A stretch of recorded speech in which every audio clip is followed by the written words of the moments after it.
ஆரம்பிக்கலாம். திருச்சிற்றம்பலம். ஹர நம பார்வதி பதையே ஹர ஹர மகாதேவா. தென்னாடுடைய சிவனே போற்றி, நாட்டவர்க்கும் இறைவா போற்றி. பன்னிடை தமிழ் ஒப்பாய், பழத்தினில் சுவை ஒப்பாய், கண்ணிடை மணி ஒப்பாய், கடுயிருள் சுடர் ஒப்பாய், மண்ணிடை அடியார்கள் மனத்து இடர் வாராமே, விண்ணிடை குறுகாவூர் வெள்ளடை நீ அன்றே. சிற்றம்பலம். ஆனந்த வாழ்வில் அடியாரெல்லாம் அகம் கழிப்ப, நான் இந்த மாயத் தொடக்கினில் வீழ்ந்து நலிதல் நன்றோ, வானந்தம் நீண்ட மதில் ஆவடுதுறை வாழ் முதலே, தேனுந்து பங்கயத்து ஆளாய் பஞ்சாக்கர தேசிகனே. சுரையும் பேருரையும் சிவஞான போதமெனும் தெய்வ நூல்க்கு, கற்று உணர்ந்தோர் களிகூற கருணையினால் செய்து அளித்தான் கலைகள் தேர்ந்து, முற்று உணர்வு முதலியவற்றால் சிவனே என்று அறிஞர் மொழிந்து போற்ற, நற்துரைசை பதிமருவும் சிவஞான யோகியனும் நாமத்தோனே. நற்துரைசை பதிமருவும் சிவஞான யோகியனும் நாமத்தோனே. திருச்சிற்றம்பலம். எல்லாம் வல்ல அருள்மிகு அங்கேற்கண்ணி சமேத ஆளவாய் சொக்கநாத பெருமான் திருவருளை நினைந்து போற்றுகின்றேன். திருக்கைலாய பரம்பரை திருவாவடுதுறை ஆதீனகுரு முதல்வர் நமசிவாயமூர்த்தி திருவடி தாமரைகளை வணங்கி, இன்றைக்கு செங்கோல் ஓச்சி வருகின்ற 24வது குருமகா சன்னிதானம் அவர்களுடைய பொன்னாரடி கமலங்களை மனமொழிமை ஆகிய முக்கரணங்களால் வணங்கி மகிழ்கின்றேன். ஞானாசிரிய பெருமக்களை வணங்கி, நம்முடைய புனிதர் பேரவை என்கின்ற அற்புதமான அமைப்பின் கீழ் பல நூல்களை சிந்தித்து வருகின்றோம். அந்த வகையிலே அதற்கெல்லாம் நமக்கு களம் அமைத்து கொடுத்திருக்கின்ற பெரியோர்கள், சான்றோர்கள், புனிதர் பேரவை சார்ந்த அத்தனை சிவனைய செல்வர்கள் திருவடிகளை வணங்கி மகிழ்கின்றேன். மாதவ சிவஞான சுவாமிகள் அருளிய நூற்சிந்தனையிலே சோமேசர் முதுமொழி வெண்பா என்கின்ற அற்புதமான நூலிலே நாம் இன்றைக்கு 62வது தலைப்பாக இருக்கக்கூடிய ஆழ்வினை உடைமை என்கின்ற தலைப்பிலிருந்து நாம் சிந்திக்க இருக்கின்றோம். சிவஞான சுவாமிகள் அருளி செய்த இலக்கிய நூல்கள் ஏராளம். இலக்கண நூல்கள், மறுப்பு நூல்கள் என்று நூல்கள் நமக்கு ஏராளமாக இருக்கின்றது. சிவஞான சுவாமிகளினுடைய மாணவர்கள் அவர்களும் நிறைய நூல்களை நமக்கு அருளி செய்திருக்கின்றார்கள். அந்த வகையிலே சைவர்களாகிய நமக்கு நூல்கள் ஏராளமாக இருக்கின்றது. சிந்திப்பதற்கு நமக்கு நாம் தான் அதை வகுத்து கொள்ள வேண்டும். அந்த வகையிலே நமக்கு இந்த அமைப்பு, புனிதர் பேரவை என்கின்ற அமைப்பு நமக்கு உறுதுணையாக நிற்கின்றது. ஆழ்வினை உடைமை வெண்பா 62. கூற்றுவர் மூவேந்தர் நிலமுங்கை கொண்டாரே, தோற்றும் தாளாண்மையினால் சோமேசா சாற்றும் முயற்சி திருவினை ஆக்கும் முயற்சி இன்மை புகுத்திவிடும் என்கின்ற இந்த வெண்பா திருக்குறள் நமக்கு முயற்சி திருவினையாக்கும் முயற்சி இன்மை புகுத்திவிடும் என்கின்ற குறள். இந்த ஆழ்வினை உடைமை என்பது இடைவிடாமல் செய்கின்ற முயற்சி. அது மெய்முயற்சி என்று சொல்லுகிறார்கள். மெய்முயற்சி உடையவராக இருத்தல், அதுதான் ஆழ்வினை உடைமை. இது ஆளும் வினை என்கின்ற காரியத்தினால் சொல்லப்படுகின்றது. மடி கெடுத்தானும் வினை முயற்சியான் அன்றி ஆளப்படாது. இந்த மடி என்பது சோம்பல். இந்த சோம்பல் இல்லாமல் முயன்று செய்வது என்பது இந்த ஆழ்வினை உடைமை. இதுல சொல்லப்படுகின்ற அந்த செல்வம், ஆழ்வினை உடைமை என்கின்ற செல்வம் ஒரு அரசனுக்கு உரியது என்று பார்த்தால் அது 6 வகை அங்கங்களை உடையதாக இருக்கின்றது. இந்த 6 வகை செல்வம் அது அரசன் கொண்டிருப்பது. அது எது அப்படின்னு பார்த்தா அமைச்சு, நாடு, அரண், பொருள், படை, நட்பு என்பது. இந்த ஆறும் அந்த அங்கங்களாக, அரசனுக்கு சொல்லப்படுகின்ற அங்கங்களாக இருக்கக்கூடியது. இந்த கருத்தினை சொல்ல வருகின்ற பொழுது நீதிநெறி உள்ள 50வது பாடலை இதுக்கு எடுத்துக்காட்டாக உரையாசிரியர்கள் காட்டியிருக்கிறார்கள். இயலாது வைத்து முயற்சி இன்மையாலே உயலாகா ஊழ்திறத்த என்னார் மயலாயும் ஊற்றாம் இரு விளக்கம் ஊழுண்மை காண்டும் என்று ஏற்றார் எரி கான் முகத்து என்ற நீதிநெறி நூலை இங்கே சொல்லி, இங்கே சிவபக்தி, அடியார்கள் பக்தி, இடைவிடாத அந்த சார்பு, மெய்ச்சார்பு உடையவராக வாழ்ந்தவர் நம்முடைய கூற்றுவ நாயனார். இவருடைய வரலாற்றில் இருக்கக்கூடிய செய்தியை சொல்லி இந்த வெண்பாவை நமக்கு முனிவர் பெருமான் அமைக்கின்றார். சிவபெருமான் திருவருளால் படைபலம் மிகவும் பெற்று மூவேந்தர் நாடுகளையும் கைப்பற்றினார் கூற்றுவ நாயனார். தமக்கு முடிசூட்டும்படி அந்த தில்லைவாழ் அந்தணர்களை வேண்டுகின்றார். அவர்களோ தாம் சோழர்களுக்கு அன்றி பிறர்க்கு முடிசூட்ட மாட்டோம் என்று மறுத்து விடுகின்றார்கள். எனவே வருத்தமுற்று எம்பெருமானை நினைந்து வழிபாடு செய்த வண்ணமாக இருக்கின்றார். அன்று இரவு அவருக்கு சிவபெருமான் தம்முடைய திருவடிகளை இவருடைய முடியில் சூட்டுகின்றார். அவற்றையே எம்பெருமானுடைய திருவடியையே சூட்டப்பெற்று திருமுடியாக அதனையே திருமுடியாக தாங்கி நாட்டினை ஆள்கின்றார் என்று நமக்கு பெரிய புராணம் காட்டுகின்றது. நாம இதோடு மும்மையால் உலகாண்ட மூர்த்திக்கும் அடியார் என்றெல்லாம் பார்க்கின்றோம். எனவே அடியார்கள் இந்த பெருமானுடைய திருவடியை முடியாக சூட்டிக் கொள்கின்றார்கள். அதை இங்க சொல்றார். கூற்றுவர் மூவேந்தர் நிலமுங்கை கொண்டாரே தோற்றும் தாளாண்மையினால் சோமேசா சாற்று முயற்சி திருவினை ஆக்கும் முயற்சி இன்மை புகுத்திவிடும் என்று இந்த குறளுக்கு அற்புதமாக விளக்கத்தை கூற்றுவ நாயனாருடைய வரலாற்று செய்தியை சொல்லி இந்த வெண்பாவினை அமைக்கின்றார். 63வது பாடல் இடுக்கண் அழியாமை என்றும் ஒரு மீனே வந்து இன்மை மிகவும் தளரார் துன்றேர் அதிபத்தர் சோமேசா மன்ற அடுக்கி வரினும் அழிவில்லான் உற்ற இடுக்கணிற் உட்படும். இந்த திருக்குறள் இடுக்கணிலே படும், இடுக்கணிற்படும். இடுக்கண் என்பது இடுக்கண் அழியாமை. இங்க வினையின் கண் முயல்வான், வினை காரணமாக அந்த முயற்சியை செய்பவன், தெய்வத்தானாக பொருள் இன்மையானாக மெய் வருத்தத்தானாக தனக்கு இடுக்கண் வந்துளி அதற்கு மனம் கலங்காமை, இதான் இடுக்கண் அழியாமை. இப்போ இந்த இடுக்கண் அழியாமைக்கு நம்ம நாயன்மார்களுடைய வரலாறுகள் தான் நிறைய காட்டுகின்றது. இந்த பெரியவர்கள் தமக்கு வருகின்ற துன்பம், அந்த துன்பத்தை கண்டு அஞ்ச மாட்டார்கள்.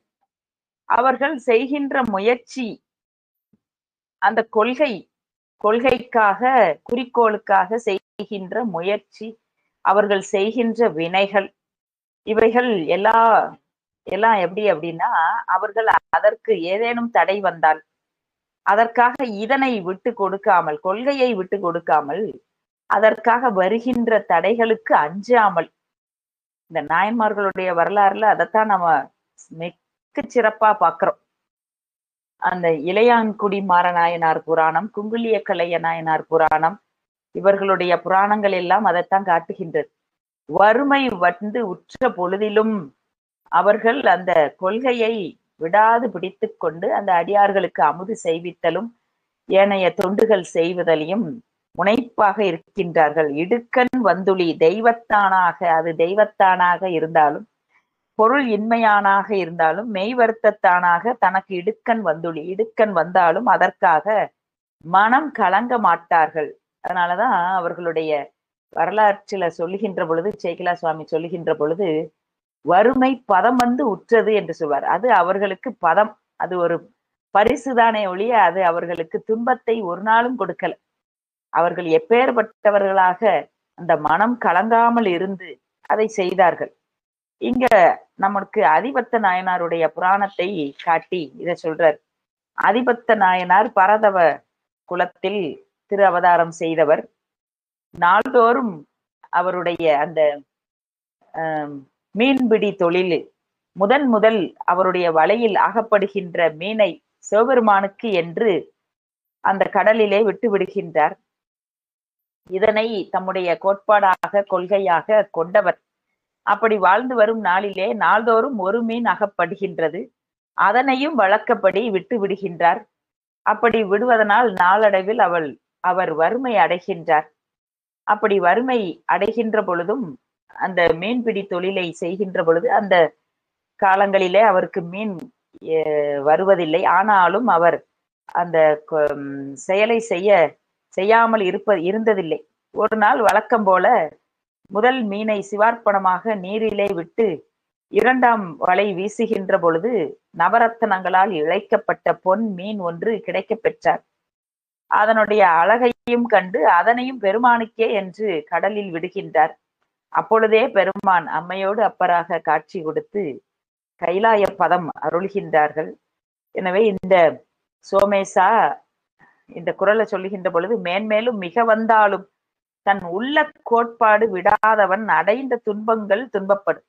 அவரை வந்து அடைகின்ற துன்பங்கள் தான் துன்பப்படும்.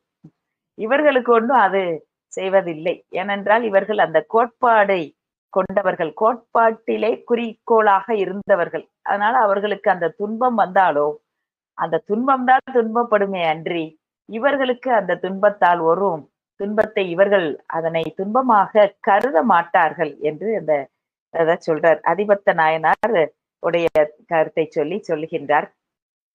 64வது வெண்பா அமைச்சு. அமைச்சு அமைச்சு இந்த அமைச்சு அரசு ஏய்ப்ப நின்று என்று நமக்கு மெய்கண்ட தேவநாயனார் அருளி செய்த சிவஞான போதம் 4வது நூற்பாவுல இந்த சொல் நாட்சி நமக்கு இருக்கின்றது. சரி, வெண்பா. கால் சேய் கதிர் சேயை காத்த அரசன் அப்புதவி தூளமுடி சூட்டு வித்தான் சோமேசா சாள பிரித்தலும் பேணிக் கொளலும் பிரிந்தார் பொறுத்தலும் வல்லது அமைச்சு. இங்க அமைச்சு அப்படின்னு சொல்லது அமைச்சனுடைய அரசனுடைய தன்மை என்றது, அவனுடைய குணங்களும் செயல்களும். அப்படி சொல்லுகின்ற பொழுது சுக்ரீவன் இந்த பகைவருக்கு துணையானவரை அவரை விட்டு பிரிக்க வேண்டின் பிரித்தலும் தம்மை சேர்ந்தோரை பிரியாமல் கொடையினாலும் இன்சொல்லாலும் காத்து கொள்ளுதலும் முன்னர் தம்மையேனும் தம் பக்தாரையேனும் பக்கத்தாரையேனும் விட்டு பிரிந்தாரை மறுபடி பொருத்த வேண்டினால் பொருத்துதலும் செய்ய வல்லவனே அமைச்சனாவான். இதற்கு எடுத்துக்காட்டாக வாயு குமாரனாக இருக்கக்கூடிய ஆஞ்சநேயன், சூரிய குமாரனாகிய சுக்ரீவன் அந்த வரலாறு என்னன்னு பார்க்கலாம். மாயாவியோடு நெடுங்காலம் போர் புரிந்த வாலி ஓராண்டிற்கு மேலாகியும் மீண்டும் வாராமையால் அவன் இறந்து விட்டதாக கருதி அவனுடைய தம்பி சுக்ரீவனுக்கு வானரப் பெரியோர் முடிசூட்டுகின்றார். சில காலம் கழித்து மாயாவியை கொன்று திரும்பிய வாலி கிஷ்கிந்தையை தம்பி அரசாள்வதைக் கண்டு கடும் கோபம் கொண்டு அவனை கொல்ல வருகின்றான். அது கண்டு சுக்ரீவன் பல இடங்களுக்கு ஓடியும் வாலி விடாது தொடர்வது கண்டு பிழைக்கும் வழி தேடி ரிஷியமூக மலையில் தங்கி இருக்கின்றான். மதங்க முனிவருடைய சாபத்தினால் வாலி அம்மலைக்கு வர இயலாது. அனுமனும் சுக்ரீவனை பாதுகாத்து அவனோடு அங்கு தங்கி இருக்கின்றான். பின்பு ராம லட்சுமணர் அங்கு வரவே அவர்களோடு நட்பு கொண்டு ராமனின் துணையினால் வாலியை கொன்று சுக்ரீவனுக்கு முடிசூட்டு விட்டான். இது கம்பராமாயணம் சொல்லக்கூடிய அந்த செய்தி. இங்க இந்த செய்தியை சொல்லி அமைச்சு எப்படி இருக்க வேண்டும் என்று சொல்லி, பிரித்தல், பேணிக்கொள்ளல், பொறுத்தல் ஆகிய மூன்றனுள்ளே அப்பொழுதே நிலைக்கு ஏற்ற செயல் அறிதலும், அதனை அவர் அறியாமல் ஏற்ற உபாயத்தால் கடைபிடித்தலும் அறிய ஆதல் நோக்கி வல்லது என்று சொல்லுகிறார்கள். இதை நமக்கு விநாயகர் புராணம், காஞ்சி புராணம், கல்லாடம் போன்ற நூல்களிலெல்லாம் இந்த கருத்து அமைந்த பாடல்கள் சொல்லப்பட்டிருக்கின்றது. அமைச்சு, அமைச்சாவது அமைச்சனது தன்மை என்ற சொல்லிலே இந்த குறளுக்கு பொருளாக நமக்கு முனிவர் பெருமான் காட்டி அமைக்கின்றார். சொல் வன்மை 65வது வெண்பா. நித்தியத்து அங்கேற்பான் திரை என் என்றே மயக்கம் துய்த்தனாம் கும்பகர்ணன் சோமேசா. வெத்திரத்தும் ஆக்கமும் கேடும் அதனால் வருதலால் காத்து ஓம்பல் சொல்லிற்கண் சோர்வு. சொல் வன்மை என்று சொல்வது தான் கருதிய வினை முடியுமாற்றால் அமைச்சியல் நடத்துதற்கு ஏதுவாய சொற்களை சொல்ல வல்லானாதல் என்று இங்க பொருளை நமக்கு சொல்லியிருக்கிறார். ஆக்கத்திற்கு ஏதுவாகிய நற்சொல்லையும், கேட்டிற்கு கேடிற்கு ஏதுவாய தீச்சொல்லையும் சொல்லாதல். ஒப்புமை பற்றி அதுதான் சொல்வன்மைங்கிறாங்க. ஆக சொல்வன்மை என்பது ஒரு நற்செயல், ஒரு நல்ல காரியம் நிகழ வேண்டும் என்று சொன்னால் அந்த நல்ல காரியத்திற்கு ஏற்றாற் போல நேர்மறை சொல்களை சொல்லுவதும், கேட்டிற்கு ஏதுவாகிய ஒரு சொல்லை நாம் சொல்லுவதனால் அல்லது பேசுவதனால் அது பிறருக்கு தீங்கு விளைவிக்கும் என்று சொன்னால் அதை சொல்லாமல் இருப்பது. கேட்டிற்கு ஏதுவாகிய தீச்சொல்லையும் சொல்லாதிருத்தல், இந்த இரண்டும் சொல் வன்மை என்று நமக்கு சொல்லப்படுகின்றது. எனவே இங்க ஒப்புமை பற்றி இங்க கும்பகர்ணன் அவனுடைய செய்தியை இங்க சொல்றார். கும்பகர்ணன் நித்தியத்துவம் வேண்டி பிரம்மனை நோக்கி தவம் பெறுகின்றான். அது கண்டு தேவர்கள் அஞ்சி பிரம்மனை அடைந்து முறையிடுகின்றார்கள். அவனுக்கு நித்தியத்துவம் அருளினால் கேடு உண்டாகும் என உணர்ந்து கலைமகளை பிரம்மன் நோக்கி அவன் நாவினின்றும் நித்திரத்துவம் என்று சொல் உண்டாகும்படி செய்க என்று சொல்லிடுறாங்க. நித்திரத்துவம், நித்திரத்துவம். எனவே அவனும் நித்திரத்துவம் வேண்டும் என்று வரம் கேட்க அதுவே ஆகுக என்று பிரம்மனும் கூறிவிடுகின்றான் என்று இந்த செய்தி நமக்கு. நித்திரத்துவம் அப்படின்னா நீண்டு நெடும் துயில் தூங்குதல்னு பொருள். அவன் அப்படி இல்லாமல் இருந்தா அது அமைச்சுக்கு ஆபத்து என்று சொல்லி இவர்கள் இப்படி அவனை அப்படி கேட்கும்படியாக செய்கின்றார்கள். எனவே இது சொல் வன்மையாக சொல்லப்படுகின்றது. அதனால் துன்பம் வரும் என்று சொன்னால் அதனை நீங்குவதற்கான சொல்லை சொல்லுவதும் ஆக இந்த வெண்பாவுல நமக்கு சொல்லப்படுகின்றது. சொல் வன்மை, ஆக்கத்திற்கு ஏதுவாகிய நற்சொல்லையும் கேட்டிற்கு ஏதுவாகிய அந்த தீச்சொல்லை விடுத்தலும் ஆகிய செயல்கள் தான் நமக்கு சொல் வன்மை என்று சொல்லப்படுகின்றது. அடுத்ததாக 66 வினை தூய்மை. இந்த வினை தூய்மை தக்கன் உனை எள்ளி மகம் சாடும் போது எண்ணி எண்ணி துக்கமுற்றான் ஆவதென்ன சோமேசா. எக்காலும் எற்றென்று இறங்குவ செய்யற்க செய்வானேன் மற்றென்ன செய்யாமை நன்று. இந்த வினை தூய்மை என்பது செய்யப்படும் வினைகள் பொருளே அன்றி அறமும் புகழும் பயந்து நல்லவாதல், சொல்லே அன்றி செயலும் நன்றாக இருத்தல் வேண்டும்.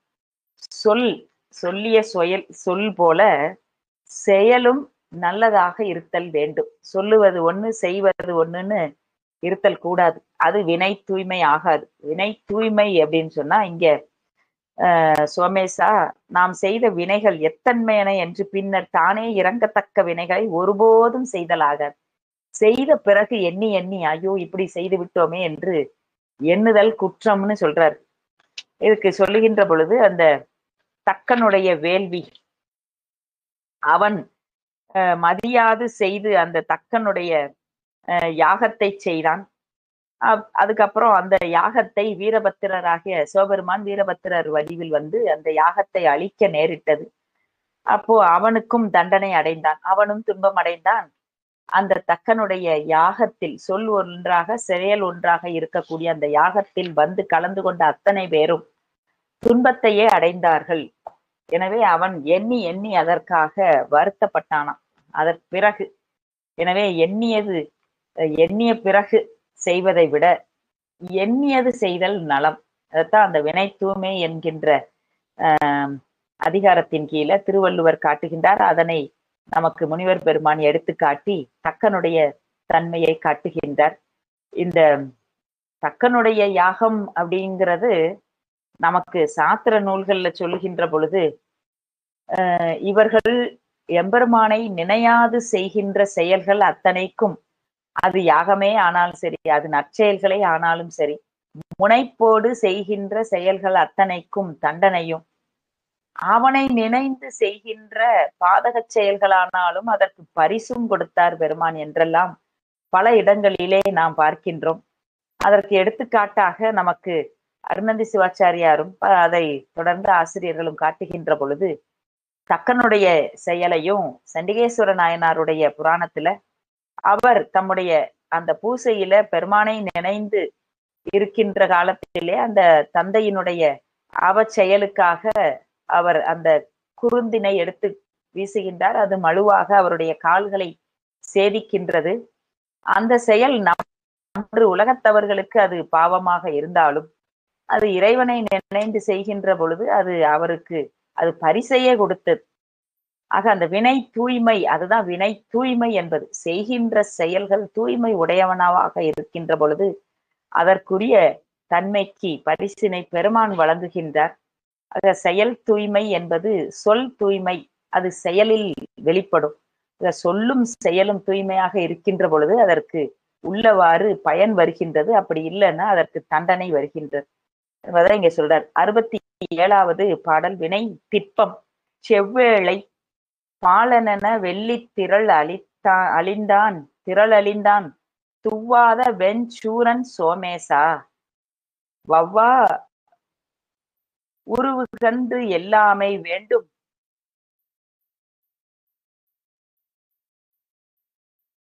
உருள் பெருந்தேற்கு அச்சாணி அன்னார் உடைத்து. உருள் பெரும் தேர்க்கு அச்சாணி அன்னார் உடைத்து. இது வினை திட்பம். இந்த வினை திட்பம் என்பது அந்த தூய வினை முடிப்பானுக்கு வேண்டுவதாய மனத்தின்மை. இந்த தூய வினை, இப்ப முன்னாடி பார்த்தோம்ல வினை தூய்மை, அதை வினை தூய்மை செய்கின்றவனுக்கு உரிய மனத்திட்பம், அதுதான் இங்க திட்பம்னு சொல்றாங்க. இங்க சொல்லுகின்ற பொழுது செவ்வேல், இந்த மன்மதன் கருவேல் ஆகலின் முருகவேலை செவ்வேல் என்றார். அவன் கருவேல், இவர் செவ்வேல். செவ்வேல் செந்தில் முருகப்பெருமான். செம்மை என்கின்ற அடைமொழி பிரிதின் இயைபு நீங்கியது என்ப. சிறுமை எல்லாமை வேண்டும் என்பதாலும் உவமையாலும் பெற்றாம். இங்கு சொல்லப்பட்டது அச்சு.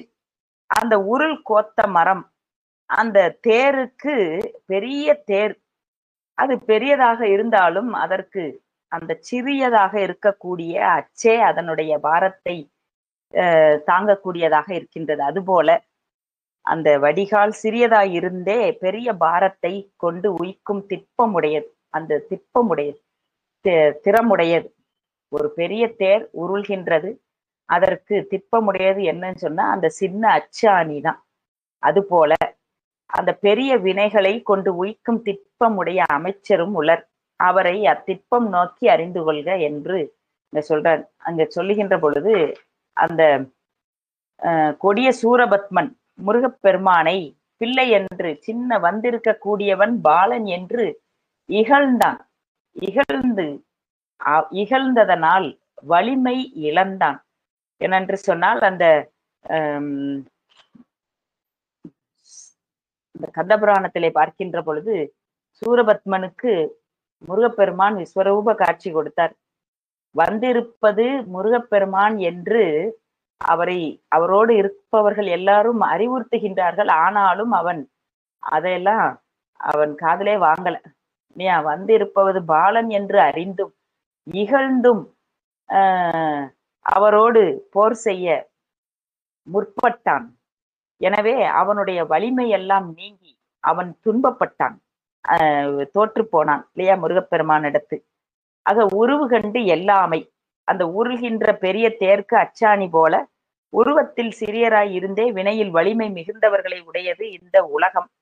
அதனால் அவன் செய்தபடி உருவில் சிறியாரை நோக்கி இகழ்தலை தவிர்த்தல் வேண்டும். அதுதான் வினை திட்பம் என்று நமக்கு அதை சொல்லுகிறார்கள்.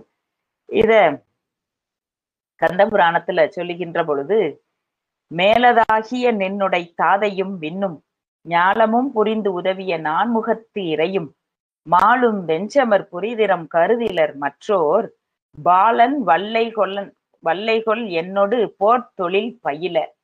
பாலன் வந்தான்னு எள்ளுகின்றானா. ஊக்கம் முன்னலை சிறுவன் நீ பெரும் சமர்க்கு உற்றாய். நீ சிறுவன், இப்படி பெரும் போருக்கு வரலாமா என்று எள்ளி நகையாடுகின்றான் சூரபத்மன். மைந்தன் என்னையும் நினைந்தனை போலுமின் மனத்தில். நீயும் என்னையும் இப்படி மைந்தன்னு நினைச்சிட்ட போல அப்படின்லாம் எள்ளி நகையாடுகின்றான். ஆனால் அந்த போரில் தோற்று போய்விட்டான் முருகப்பெருமானிடத்து. எனவே அந்த வினை திட்பம் என்பது வயதிலும் உருவத்திலும் எள்ளி நகையாடாத தன்மை கொண்டு இருப்பது என்பது இது சொல்லப்படுகின்றது. 68வது பாடல் வினை செயல் வகை. வெள்ளி வெற்பை எண்ணாது எடுப்பதென்ன வீரெய்தி துள்ளி அழிந்தான் சோமேசா மெல்ல முடிவு மிடையூறும் முற்றியாங்கு எய்தும் முற்றியாங்கு எய்தும் படு பயனும் பார்த்து செயல். இந்த வினை செயல் வகை, இந்த வினை செயல் வகை என்பது இங்க சொல்லுகின்ற பொழுது அந்த ராவணன் இதுக்கு முன்னாடி வினை திட்பத்துக்கு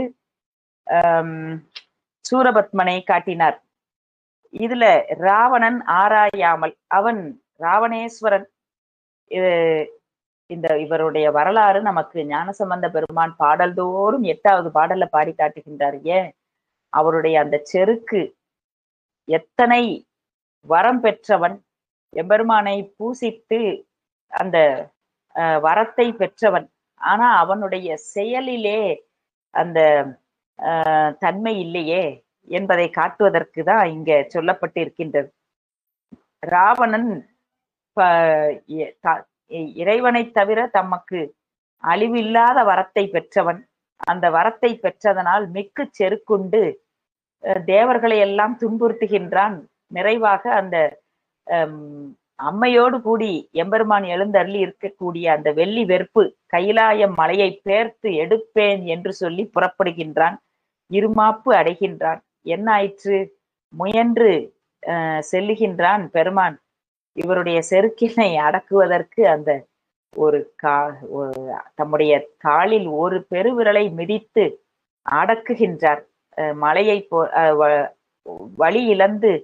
வலுவிழந்து ராவணன் அலறி ஓடுகின்றான். அப்பொழுது அந்த 5 எழுத்து நாமத்தை சொல்லுகின்றான். பிறகு வாளும் வாழ்நாளும் பெற்றான் என்று புராணங்கள் நமக்கு சொல்லுகின்றது. எனவே ஒரு வினையை செய்கின்ற பொழுது அது முடிவதற்கு உண்டான முயற்சியும் அதற்கு வரும். இடையூறும் அது நீங்கி முடிந்தால்தான் எய்தும் பெரும் பயனும் ஆகிய இவற்றை சீர்தூக்கி பார்த்து ஒரு செயல்களை செய்கின்ற பொழுது இந்த செயலினால் வருகின்ற பயன் என்ன, அல்லது இந்த செயலினால் வருகின்ற துன்பம் எதுவும் இருக்குதா என்று சீர்தூக்கி பார்த்து அந்த செயலை செய்ய வேண்டும் என்று சொல்லி இந்த புராண செய்தியில நாமோ இந்த திருமுறைகள்ல பல இடங்கள்ல தக்கனுடைய வேள்வியும் முப்புரத்தை எரித்த செய்தியும் இந்த ராவணன் பட்ட துன்பமும் மாலும் அயனும் மாலும் தேடி காண முடியாத செயல். இந்த இந்த இத்தகைய இவர்களுடைய செயல்கள் எல்லாமே நமக்கு காட்டுவது இந்த வினை செயல் வகைதான். அவர்கள் அந்த செயலை அறியாது செய்து துன்பம் அடைகின்றார்கள் என்பதை காட்டுவதற்காகத்தான் அருளாளர்கள் தொடர்ந்து எல்லா பாடல்களிலும் ஞானசம்பந்த பெருமான் பதிகத்துல நமக்கு காட்டி அருள் இருக்கின்றார். அதை தொடர்ந்து நம்முடைய அப்பர் சுவாமியும் தம்முடைய பதிகங்கள் அத்தனையிலையும் 10வது பாடல்ல ராவணனை பத்தி காட்டுவார். எனவே ஏன் இப்படி தொடர்ந்து எல்லாத்திலையும் காட்டுறாங்க அப்படின்னா அவர்களுடைய அந்த செயல் கண்டிக்கப்பட வேண்டியது. அதாவது அந்த செயல் வகை நாம் அறிந்து அதிலிருந்து விலக வேண்டும் என்று சொல்லி நம் பொருட்டு, நம் ஆன்மாக்கள் உய்யும் பொருட்டு இதை செய்க இது செய்யாது இருக்க என்று விளக்கி விரித்து காட்டும் பொருட்டு நமக்கு இப்படியெல்லாம் அருளாளர்கள் பாடி அருளி இருக்கின்றார்கள். எனவே இந்த அது போன்று கந்த புராணத்திலும் அரக்கர்கள், இந்த சூரபத்மன், இவங்கெல்லாம் அது ஆணவம், கண்மம், மாயை, இந்த 3 தான். இதை பெருமான் நம் பொருட்டு நீக்குகின்றார் என்பதை காட்டுவதுதான் இந்த புராணங்கள். எனவே இந்த செய்தி நமக்கு இந்த பாட்டுல சொல்லப்பட்டு இருக்கின்றது. 69வது பாடல். தூது. தன் துயர் நோக்காந்தனை விடுத்தோர்க்கே உறுதி துன்ற மொழிந்தான் நெடதன் சோமேசா என்றும் இறுதி பயப்பினும் எஞ்சாதிரைவர்க்கு உறுதி பயப்பதாம் தூது. இந்த தூதாவது சந்தி விக்கிரகங்களுக்கு வேற்று வேந்தரிடை செல்வாரது தன்மை. இந்த அரசன் 2 அரசர்களுக்கு இடையே தூது போவது இல்லையா? அந்த அவ்விரண்டனையும் மேல் வினை செயல் வகை என்றார். இரண்டும் இந்த வினை செயல் வகையின்பால் படும் என்று சொல்றார். தான் வகுத்து கூறுவான், கூறியது கூறுவான் என தூது 2 வகைப்படும். இந்த தூது 2 வகை. ஒன்று, ஒரு செயலை அந்த பொருள் அறிந்து வகுத்து கூறுவது ஒன்று, கூறியது கூறுவது ஒன்று. ஒரு அரசன் சொன்னா அப்படின்னா அது அப்படியே போய் சொல்றது. ஆக இந்த தூது என்பது 2 வகைப்படுகின்றது. அவருள் முன்னோன் அமைச்சனோடு ஒப்பான் ஆகலானும் பின்னோன் அவனின்கார் கூறும் குணம் குறைந்தோன் ஆகலானும் இது அமைச்சியல் ஆயிற்று. இந்த அமைச்சியல்ல இது சொல்லப்படுகின்றது. இங்க சொல்லுகின்ற பொழுது, இந்த தூதையை சொல்லுகின்ற பொழுது, தமைந்தியின் அழகை நாரதர் வாயிலாக கேட்டு அறிந்த இந்திரன் அவளை மனம் புரிய விரும்பி சுயம்பரத்தில் கலந்து கொள்ள விதர்ப்ப தேசத்திற்கு வருகின்றான். இந்திரன் வர்றான். இந்திரன் நாரதர் வாயிலாக தமைந்தினுடைய அழகை கேட்ட அவன் இந்த விதர்ப்ப தேசத்திற்கு வருகின்றான். அந்த சுயம்பரத்திற்கு நலனும் வந்திருப்பதை கண்ட இந்திரன் நலனுடைய அழகை கண்டு திகைத்து இவனுக்கே தமைந்தி மாலையிடுவாள் என்று கருதி வருந்துகின்றான். எனவே நலனையே தனக்கு தூதுவனாக தமைந்தின்பால் விடுத்தால் அவள் தன்னை மணக்க இசைவு தெரிவிப்பாள் என்று கருதுகின்றான். நலனை தனக்கு தூதுவனாகும்படி வேண்டவே அவனும் இந்திரன் பொருட்டு தமைந்தின்பால் தூதாக செல்லுகின்றான். தான் தமைந்தின் மீது காதல் கொண்டிருந்தும் இந்திரன் தன்னை தூதாக விடுத்தமையினால் இந்திரனை மணக்க வேண்டும் என்று தமைந்தியிடம் கூறியதை கூறியபடி கூறுகின்றான். அந்த தூதை சொல்லுகின்றான். ஆக இது கூறல் என்ற வகையில அமைந்த தூது. அதை இங்க இந்த பாட்டிற்கு சொல்லுகின்ற பொழுது, சோமேசா, எக்காலத்திலும் தான் தூதாக சென்று உரைக்கும் வார்த்தை தன் உயிருக்கே இறுதியை உண்டாக்கும் என்றாலும் அதற்கு அஞ்சாது தன் அரசனுக்கு உறுதி பயக்கும் சொற்களையே தூதுவன் சொல்ல வேண்டும். அதான் அது. எக்காலத்திலும் அந்த தூதுவனாக செல்ல போகின்றவன் நடுவு நிலையில் இருந்து கொண்டு அந்த அரசனுக்காக தமக்கு அந்த உயிருக்கே இறுதி உண்டாக்கும் என்று இருந்தாலும் கூட அதற்கு அஞ்சாமல் அரசனுக்கு சொல்லுகின்ற அந்த உறுதி பயக்கும் சொற்களை சொல்லுவதுதான் தூது என்று அந்த தூதினுடைய சொல்லுக்கான விளக்கம் நமக்கு சொல்லப்படுகின்றது. அவ்வாறு செல்வதே தூதுவனுக்கு இலக்கணம். அந்த தூது செல்பவனுக்கு இலக்கணம் எதுனா அது இதுதான். அததான் இங்க நமக்கு சொல்லுகின்ற பொழுது, இந்த அப்போ நலன் அவன் தமைந்திய தான் காதலித்தாலும் இல்லையா, ஆக அந்த இந்திரன் பொருட்டு போய் சொல்லுகின்றான். அத சொல்றார் இங்க. தேசத்தைச் சேர்ந்த நலன் தனக்கு உளதாகிய துயரத்தை கருதாது தன்னை தூதாக விடுத்தவர்களுக்கு உறுதி பயக்கும் சொற்களையே கூறி வந்தான் என்று அந்த தூது இலக்கணம் நமக்கு சொல்லப்படுகின்றது. 70வது பாடல். மன்னரை சேர்ந்து ஒழுகுதல். மாமனான் என்னும் மதத்தான் இகழ்ந்து தோற்றமுற்றார் தக்கனார் சோமேசா. வகமே பழையம் என கருதி பண்பல்ல செய்யும் கெழுதகைமை கேடுதரும். இது அந்த மன்னரை சேர்ந்து ஒழுகுதலாவது அமைச்சர் அரசரை பொருந்தி ஒழுகுமாறு. இது சொல்லுகின்ற பொழுது மாமன் தானே மன்னரை சேர்ந்து ஒழுகுதல் தக்கனுடைய அந்த செயலை இங்க சொல்லி காட்டுகின்றார். பழங்காலம் தொட்டே அரசனோடு பழகி வருகின்றோம், அதனால் எமக்கு உரிமை மிக உண்டு என்று கருதி பண்பற்ற செயல்களை செய்தல் தகுமோ? தகாது. அச்செயல்கள் ஒருவனுக்கு கேடு பயப்பனவாகும். தக்கன் தன்னை தேவரீருக்கு மாமன் முறை என்று கருதி அகந்தையுற்று உம்மை இழித்து பேசி குற்றத்தை பொருந்தினான். இது இந்த மேற்கூறிய கருத்திற்கு சிறந்த எடுத்துக்காட்டாக நமக்கு முனிவர் பெருமான் காட்டுகின்றார். அவன் பொறாது சிறம்பொழுதின் அப்பழமை நோக்கி கண்ணோடாது உயிரை வவுதலான். அவன் வேண்டாதன செய்தற்கு கெழுதகை கேடுதரும் என்றார். பொறுப்பர் என்று வெறுப்பன செய்யற்க என்பது கூறப்பட்டது. ஆக இங்க தக்கன் அரசனோடு பழகி வருகின்றோம், அதனால் அவன் செருக்குற்று பல செயல்களை கேடு தரக்கூடிய செயல்களை செய்கின்றானே, அதை எடுத்துக்காட்டாக சொல்லி அந்த மன்னரை சேர்ந்து ஒழுகுதல் என்ற தலைப்பிலே இந்த குறளுக்கு நமக்கு முனிவர் பெருமான் காட்டுகின்றார். குறிப்பு அறிதல். இந்த குறிப்பு அறிதல் என்பது அரசர் கருதிய அதனை அவர் கூறாமல் அறிதல். மன்னரை சேர்ந்து ஒழுகுதற்கு இன்றியமையாதது. இதுக்கு நம்ம பெரிய புராணத்துல எத்தனையோ செய்திகளை சொல்லலாம். குறிப்பு அறிதல் நம்ம புகழ்ச்சோழ நாயனார், அந்த நம்முடைய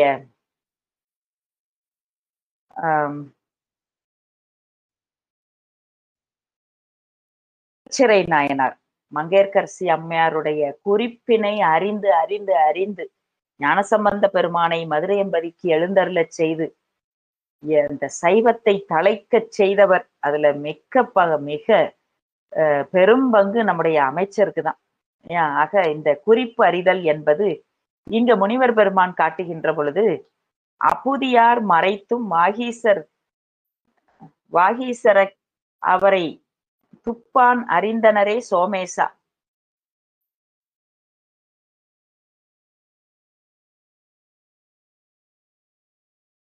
திருநாவுக்கரசு நாயனார் இப்புவியில் ஐயப்படாதகத்த உணர்வானை தெய்வத்தோடு ஒப்பக்கொள்ளல். இது ஒரு அற்புதமான ஒரு வெண்பா.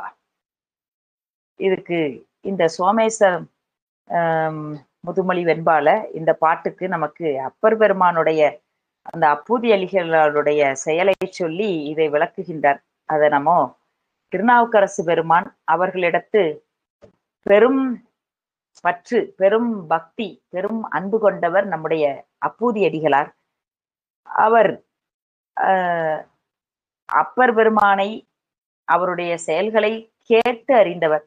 தமக்கு குருநாதராக கொண்டு அவரையே நினைந்து வாழக்கூடிய சிறந்த சிவபக்தராக இருந்தார். அவருடைய வரலாறு அறிந்தது.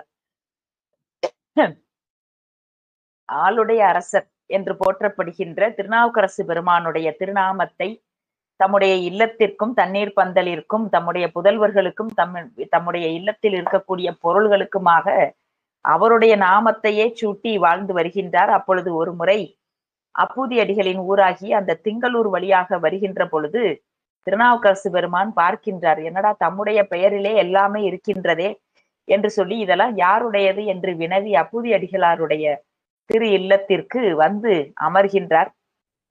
அங்கு வந்தவுடனே அப்பூதி அடிகளாரும் அப்பர் பெருமானை பற்றி வணங்கி இதெல்லாம் யாருடைய பெயரிலோ இருக்கின்றதே என்று சொல்ல, அவரோ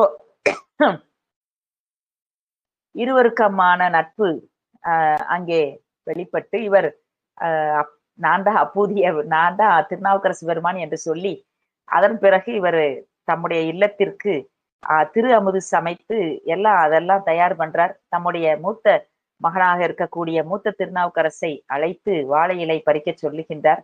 அவரும் எம்பெருமான் ஏவல் என்று சொல்லி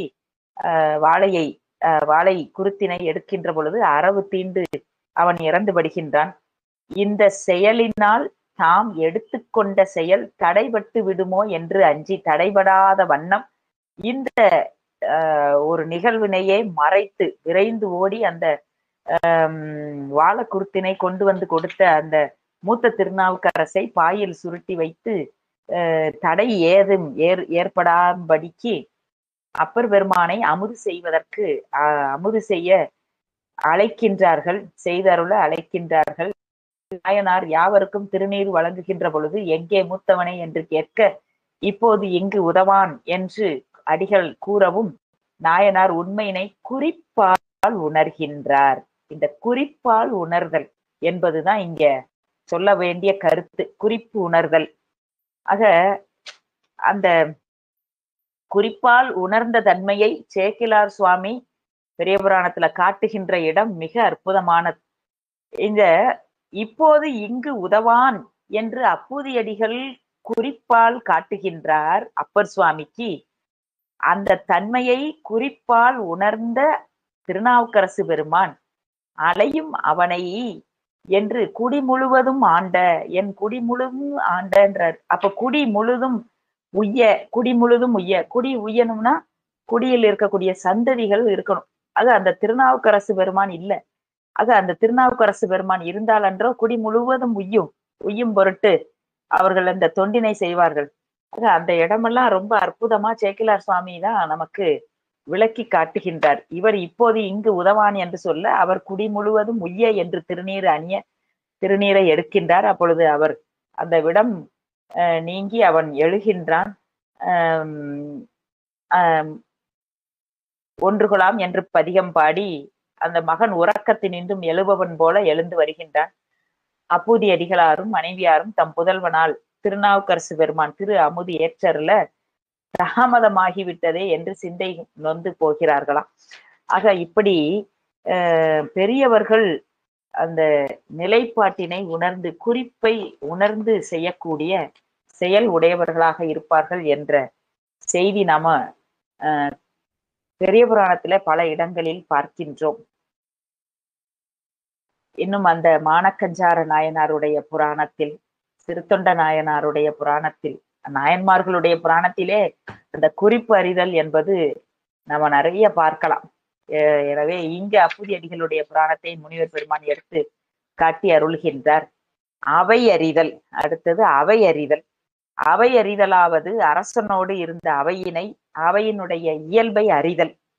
காரியம் சொல்லுங்கால் அவன் குறிப்பு அறிதலே இன்றி இதுவும் வேண்டப்படும். ஆக காரியத்தை செய்கின்ற பொழுது குறிப்பு அறிதலோடு அந்த சபை அறிந்து செய்தல் என்ற கருத்து சொல்லப்படுகின்றது.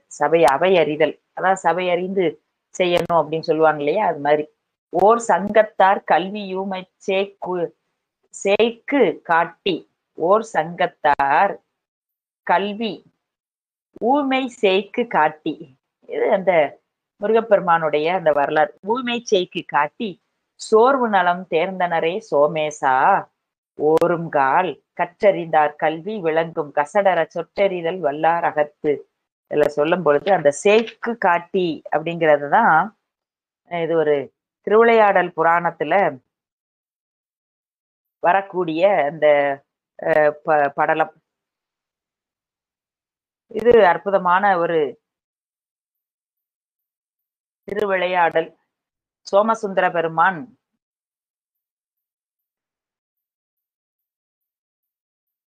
முன்பு ஒரு காலத்தில் பாண்டிய நாட்டில் இந்த இறைவனார் அகப்பொருளுக்கு இலக்கணம் சொல்லிய படலம். இது ரொம்ப ஒரு முக்கியமான ஒரு படலம். ஏனென்று சொன்னால் இங்க சோமசுந்தரனார் புலவர்களாக அந்த சங்க புலவர்களோடு இருந்து தமிழை வளர்த்த தலம். எனவே இந்த பொருளுக்கு இலக்கணத்திற்கு பொருள் வகுத்த அகப்பொருளுக்கு இலக்கணம் வகுத்த படலம் ரொம்ப முக்கியமான படலம் தமிழர்களுக்கு, சைவர்களுக்கு. முன்பு ஒரு காலத்தில் பாண்டிய நாட்டில் 12 ஆண்டு பஞ்சம் ஏற்படுகின்றது. அப்படி பஞ்சம் ஏற்படுகின்ற பொழுது அரசன் புலவர்களை அயல் நாடுகளுக்கு சென்று விடுமாறு வேண்டுகின்றான். அவர்களும் சென்று விடுகின்றார்கள். பின்பு மழை வழங்கி வளம் பெருகிய பின் புலவர்களை மீண்டும் தன்னோடு வரச் செய்கின்றார் மன்னர். அந்த புலவர்களும் பொருள் இலக்கணம் வல்லவர் ஒருவரும் இல்லை என்பதை அறிந்து மனம் வருந்துகின்றார்கள். ஆலவாய் சுந்தர பெருமானிடம் சுந்தரேஸ்வரரிடம் குறை இறந்து நிற்கின்றார்கள். ஆலவாய் அண்ணல் 60 சூத்திரம், அழல் வண்ணன் 60 சூத்திரம் செய்து, எம்பெருமான் 60 சூத்திரம் செய்கின்றார் இலக்கணத்திற்கு செய்து அகப்பொருள் நூலை வழங்கினான். இந்த உண்மை நமக்கு தமிழ் விடுத்தூது என்கின்ற நூல்ல சொல்லப்பட்டிருக்கின்றது. நாத்திரமா மேவுபொருள் நன்றா 60 எனும் சூத்திரமா பாடியருள் தோற்றமும் அகச்சான்று. இப்படி கொடுத்த உடனே இந்த நூல் இறையனார் அகப்பொருள் என்று சொல்லப்படுகின்றது. இந்த நூலுக்கு புலவர்கள் வெவ்வேறு விதமாக உரை கண்டார்கள். எனவே சிறந்த உரை என எதனை தெளிவது என்று அரசன் திகைக்கின்றான். அப்பொழுது அங்கு ஒரு அசரீரி எழுகின்றது. இந்த ஊர் உப்பூரி குடி கிளார் மகன் ஆவன். உத்திரசன்மன் என்பவன் பைங்கண்ணன். உத்திரசன்மன் என்பவன் பைங்கண்ணன் புன்மயிரான் ஐயாட்டை பிராயத்தன் ஒரு மூங்கை பிள்ளை உள்ளன். அந்த உத்திரசன்மனுக்கு தான் இவ்வளவு சொல்றாங்க. இந்த ஊர்ல உப்பூர் கிளார் என்கின்ற ஒரு ஊரு, அதுல உத்திரசன்மன் ஒருத்தன் இருக்கான். அவன் மூங்கை, அவன் வாய் பேச முடியாது அவனால. அவனை அண்ணன் அண்ணன் என்று இகழாது கொண்டு போந்து, அவனை ஊமை என்று இகழாமல் அவனை அழைத்து வந்து அவனுக்கு ஆசனம் அமைத்து கொடுத்து இந்த சூத்திர பொருள்களை, இந்த உரை செய்தவர்கள் எல்லோரும் இந்த இலக்கணத்திற்கு 60 நூற்பாவிற்கான இலக்கணம் செய்த அகப்பொருள் இலக்கணத்திற்கு உரை செய்த புலவர்கள் அத்தனை பேரும் அவன் முன்பு உரைக்க வேண்டும். அப்படி உரைக்கின்ற பொழுது அந்த உத்திரசன்மனுடைய கண்களில் எப்பொழுது நீர் வருகின்றதோ, அவனுடைய மெய் சிலிர்க்கின்றதோ, அந்த உரைதான் உண்மை உரை என்று அவர்களுக்கு ஒரு அசரீரி கேட்கின்றது. உடனே அவர்கள் எல்லோருமாக சேர்ந்து அரசனுமாக அந்த உத்திரசன்மனை அழைத்து வந்து அந்த அசரீரி சொன்னது போல